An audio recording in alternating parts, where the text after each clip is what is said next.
New York Governor Kathy Hochul getting a lot of heat for tweeting about the gun, instead of the actual shooter. Here's what she said. Last night, a shot from an illegal gun took the life of an NYPD officer. When I say we're going to do everything we can to stop the scourge of illegal guns in our state, it's not just talk. We are tripling funding for efforts to get these guns off the streets. What about the criminals? What's she doing about them? And the head of New York City's police union partially blaming the soft on crime approach of Manhattan's far-left District Attorney Alvin Bragg. Our hearts are broken. We're in shock. Our knees are buckling. And we're angry because we've been here before. We're angry because we saw it coming. We're angry because we said it was going to happen, and it happened again. Last week, that DA, Bragg, defended his lenient policies after a very big backlash. Jason Rantz, Seattle radio talk show host, is with me now. And you've done a lot of reporting on your own on what's going on the left coast. But this is eye-popping. To see a brand new Democrat mayor come out and beg for help from the feds when former President Donald Trump begged for them to take help all over America so we wouldn't be at this spot. Absolutely. And I'm not going to chide him too much for asking for help because I think that's an important He's step got to do it if you actually need it. But let's be honest about this situation. It's not the role of the federal government here. At least it shouldn't be the main role. We know why these crimes are out of control, and it has nothing to do with the feds. It has everything to do with DAs like Bragg. It has everything to do with policies that say we're going to defund the police. We're going to offer no cash bail. We're going to put criminals, violent criminals, into restorative justice programs instead of behind bars, and a focus on the gun and not the person who's pulling the trigger. So when you bring in D.C. to go ahead and go after the illegal guns, let's be clear, they're not just going to go after illegal guns. They're going to go after the guns of the people who are now purchasing them so that they can feel protected and safe in their own neighborhoods. Look, you've heard me say it time and time again. The men and women on the force across America, the police forces, sheriff's departments, so on and so forth, whom we lose, either violently because the criminals are out of control and or through defunding them and they move on, putting money back into the system cannot replace everybody you lose. Look at that young man, that outreach that he was doing to his young community, 22 years old, saying, your dreams can come true. I want to show you the way to something better. I mean, I don't think you go out and immediately replace him. You can fill his seat, but we're losing good people, the criminals and the victims. We are losing good people. It's alarming and it's terrifying what's going on right now. And as much as it's painful, I think, for people to go back and read his application or watch some of the videos before becoming an officer, I think it's so important to understand who we just lost. And there are so many other officers like him who are serving, and yet they're constantly being demonized as these racist killers who are in bed with white supremacists. It is disturbing. And it's, of course, as you point out, it's not just happening in New York. We lost a deputy in Texas yesterday who was ambushed. We saw an officer in D.C. who ends up getting shot, and thankfully will be okay. But I mean, this is happening more and more often, and we're not approaching this crisis with the level of urgency nationally, or at least the Biden administration certainly isn't. When it comes to these kinds of cases, we should be sounding alarms and we should be making immediate changes. But we're not.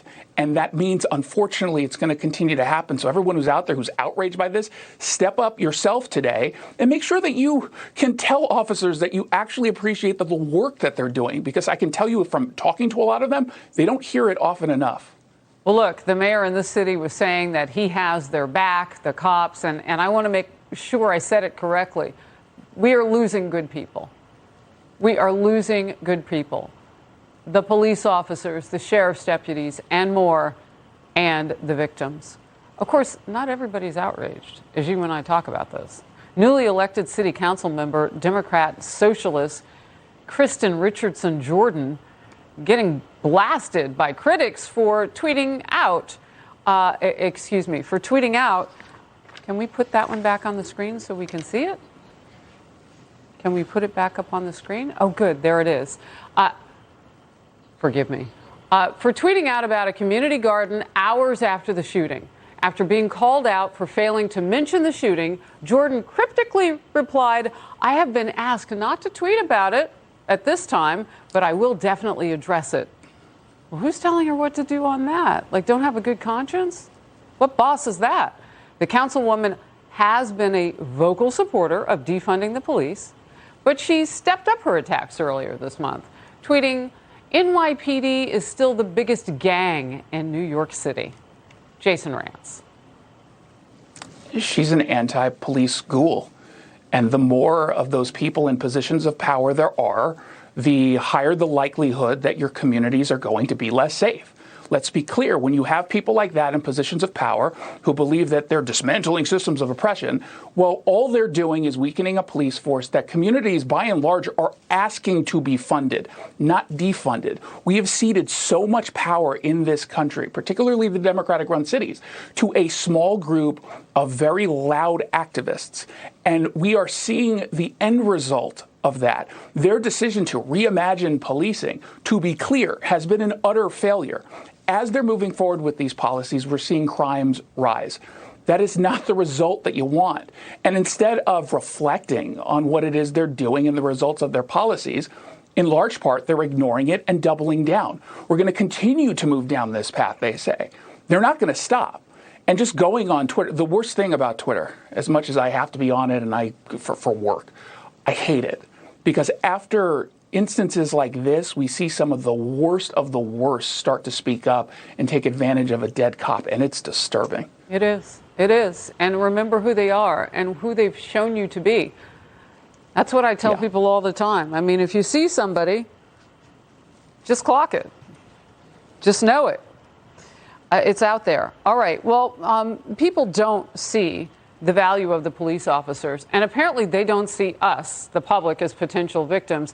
So all of that power that's been ceded to all of those people who don't see us, well, they're miscalculating the blowback on that, especially if they intend to run for office. Yeah. Latest Fox News polling shows 81% of voters are extremely or very concerned about higher crime rates.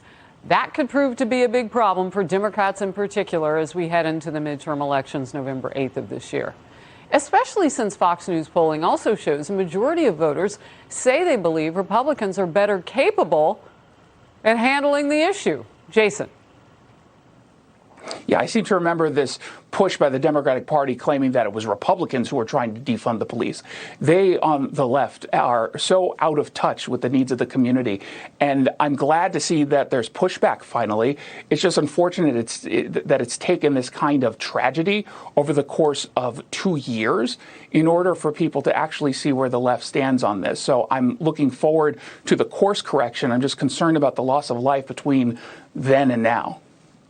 That's when politics stepped in, right? That's when certain parts of the political landscape thought that they could preach back to the streets. Yep. They were going to fix it by defunding the police. Yes, we hear you, we hear you.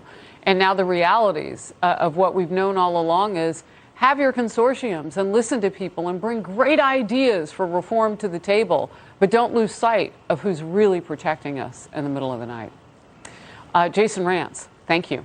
President Biden reportedly